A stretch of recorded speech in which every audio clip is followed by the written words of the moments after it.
हरिओम। आज पतंजलि योग सूत्र का 12वां सूत्र बताऊंगी। ये सूत्र है अभ्यास वैराग्याभ्याम तन्निरोधः। मतलब अभ्यास और वैराग्य यह दो उपाय है। जो 5 चित्त की वृत्तियां हैं उसका निरोध करने के लिए अभ्यास और वैराग्य यह दो उपाय है। तो अभ्यास यानी वैराग्य 5 वृत्तियां कौन सी है? प्रमाण, विपर्य, विकल्प, निद्रा, स्मृति। प्रमाण यानी राइट नॉलेज, विपर्य यानी रॉन्ग नॉलेज, विकल्प यानी काल्पनिक नॉलेज यानी इमेजिनरी नॉलेज, निद्रा यानी नो नॉलेज, निद्रा में हमें कोई नॉलेज नहीं होता, स्मृति, स्मृति यानी पास्ट नॉलेज, मेमोरी। तो ये 5 वृत्तियाँ हमेशा हमारे मन में उठती रहती है। तो अभी इनका निरोध कैसे करना है ये पतंजलि मुनि ने बताया है। तो उसके 2 उपाय हैं, अभ्यास करना और वैराग्य। तो अभ्यास मतलब क्या कि जो हम योग साधना करते हैं वो अगर हम ये नित्य करते हैं तो उन चित्त वृत्तियों का निरोध हो जाता है। यानी जो वृत्तियाँ हमारे मन में विचार उठते रहते हैं, हमेशा कुछ न कुछ बाहरी जगह के ओर हमारा मन दौड़ता रहता है, बाहरी विषयों की ओर, अंतर्मुख होता नहीं है। तो उसके लिए क्या करना है? तो अभी हम ये साधना करते हैं 1-1.25 घंटा यहाँ पे। तो उस समय हमारे मन में कोई ख्याल नहीं आते, कोई विचार नहीं आते। हम क्या करते हैं?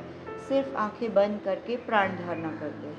तो प्राण धारणा हम दूसरे विचारों में नहीं रहते, हम हमारे श्वास प्रश्वास पे ध्यान रहता है। तो उस समय तक हमारी कोई वृत्तियाँ नहीं चलती हैं। तो ये वृत्तियों का निरोध करने के लिए योगाभ्यास उन्होंने बताया है। जैसे गीता में भी बताया है, कृष्ण भगवान ने गीता में भी बताया है।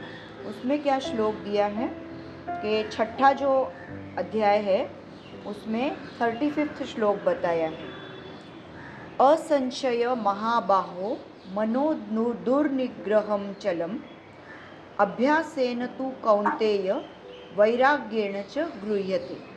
मतलब अर्जुन ने जब पूछा था श्री कृष्ण भगवान को कि मेरा मन अशांत क्यों है इतना, उस मन को कंट्रोल करने के लिए मैं क्या करूं?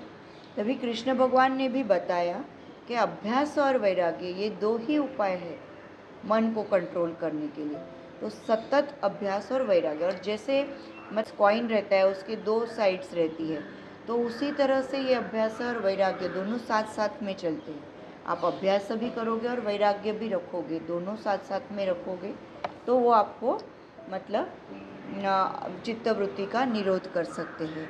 तो वैराग्य का मतलब क्या होता है कि जैसे वैराग्य यानी सब संसार छोड़ छाड़ के वन में जाना, यह नहीं है। हम संसार में रह के अगर कर सकते हैं वैराग्य तो वो महत्व का है। बाहर अगर आप वन में जा रहे हो और ऋषि वगैरह मुनि है तो उनके लिए तो संसार है ही नहीं, तो उनको तो आराम से साधना कर सकते हैं, कोई डिस्टर्बेंस नहीं है, कुछ भी नहीं है, तो उनको साधना के बीच में कोई खंड नहीं पड़ता है। बट हमारे कुछ ना कुछ प्रॉब्लम्स आते रहते हैं, कभी शारीरिक तकलीफ आई, कभी मानसिक तकलीफ आ गई, कभी कुछ हो गया, कभी गेस्ट आ गए घर में, कभी कुछ फेस्टिवल आ गया, कभी क्या है, तो कुछ ना कुछ आके हमारे बाधा आती रहती है हमारे साधना में। हमारे मन को कंट्रोल करना पतंजलि मुनि भी यही बताते, जो कृष्ण भगवान ने बताया वही पतंजलि मुनि भी बता रहे कि हमारे मन को जैसे बाहर के विषयों की ओर जाएगा लेकिन फिर भी कंट्रोल करके उसको अंदर की ओर लेके आना, ये हमें करना है। और ये करने के लिए हम ये योग साधना करते हैं। अष्टांग योगों की साधना पतंजलि मुनि ने बताई है, यम, नियम, आसन, प्राणायाम, प्रत्याहार, धारणा, ध्यान और समाधि।